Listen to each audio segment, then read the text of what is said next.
রাতের আকাশে হালকা নীল আলো ঝলমল করছিল। কিয়েভের ওপর দিয়ে হঠাৎ এক বিকট শব্দে ছুটে গেল, যেন আকাশ চিরে যাচ্ছে কিছু একটা। রাশিয়ার আরেকটি মিসাইল এসে পড়েছে শহরের উপকণ্ঠে। আগুনের লেলিহীন শিখায় পুড়ছে বাড়িঘর, কাঁদছে মানুষ।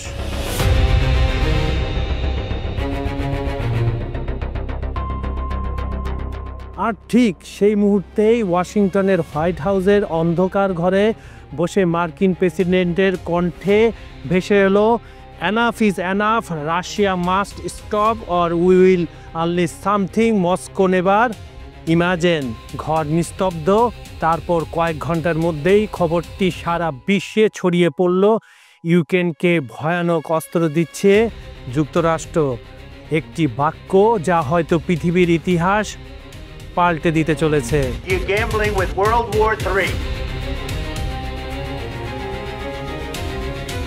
С днем Великой Победы! Ура!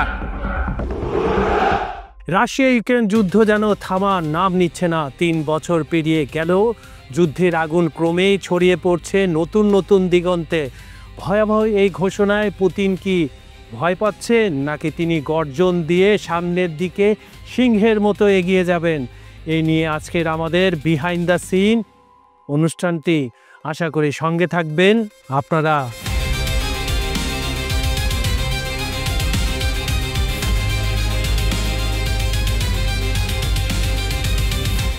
গত কয়েক মাস ধরে রাশিয়া ইউক্রেন সীমান্ত জুড়ে নতুন করে সামরিক তৎপরতা চালাচ্ছে।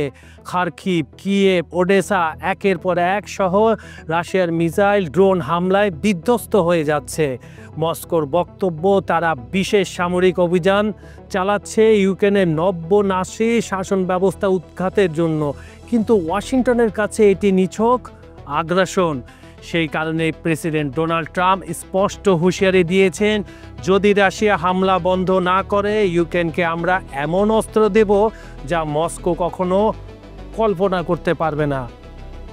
এই বক্তব্যের পরপরই পেন্টাগন নিশ্চিত করেছে আমেরিকার তুরুপের তাস মারাত্মক ক্ষেপণাস্ত্রটি ইউক্রেনে সরবরাহের চূড়ান্ত অনুমোদন দেওয়া হয়েছে। BGM-109 মিসাইল হলো মার্কিন সামরিক প্রযুক্তির এক বিস্ময়। প্রায় 1600 কিলোমিটার দূরের লক্ষ্যবস্তুতে আঘাত হানতে পারে এই ক্ষেপণাস্ত্রটি। নিচু উচ্চতায় উড়ে রাডার ফাঁকি দিতে সক্ষম হওয়ায় এটি ধরা যায় না এবং জিপিএস নিয়ন্ত্রিত গাইডেন্স সিস্টেমের কারণে লক্ষ্যবস্তুতে প্রায় নিখুঁতভাবে আঘাত হানে। এর মানে হলো ইউক্রেন এখন রাশিয়ার অভ্যন্তরীণ সামরিক ঘাঁটি, জ্বালানি ডিপো, এমনকি কৌশলগত অবকাঠামোতেও হামলা চালাতে পারবে। যদিও রাশিয়ার কাছে S-400 ও S-500 মতো শক্তিশালী প্রতিরক্ষা ব্যবস্থা আছে, কিন্তু এই ক্ষেপণাস্ত্রটি খুব নিচু উচ্চতায় উড়ে, যার কারণে রাডার ধরতে পারে না। বিশেষজ্ঞদের ভাষায় এটি যুদ্ধের কৌশলগত সমীকরণকে আমূল বদলে দিতে পারে।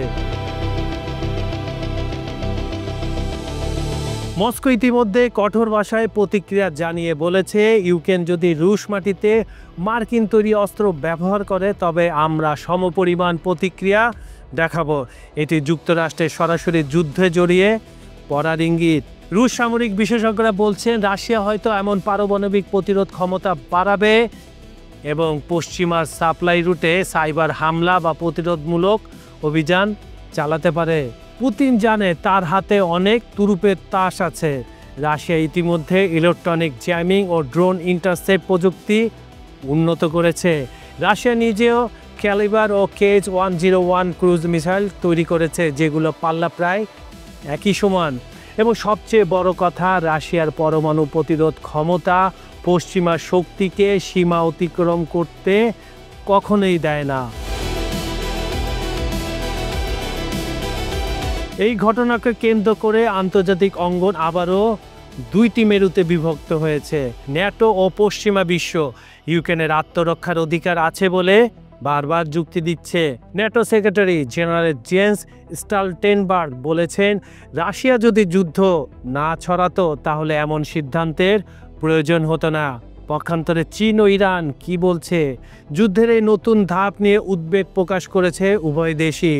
বেইজিং বলছে পশ্চিমা অস্ত্র সরবরাহ ইউরোপকে এক পূর্ণাঙ্গ সংঘাতের পথে ঠেলে দিচ্ছে। ইরানের বক্তব্য এটি গ্লোবাল স্ট্যাবিলিটির জন্য ভয়াবহ সংকেত। ইউরোপীয় ইউনিয়ন আসলে দ্বিধাগ্রস্ত হয়ে গেছে। কেউ বলছে এটি ইউক্রেনকে বাঁচাতে প্রয়োজনীয়, অন্যরা আশঙ্কা করছে এই ঘটনা ঘটলে রাশিয়া প্রতিশোধের নেশায় পাগল হয়ে যাবে।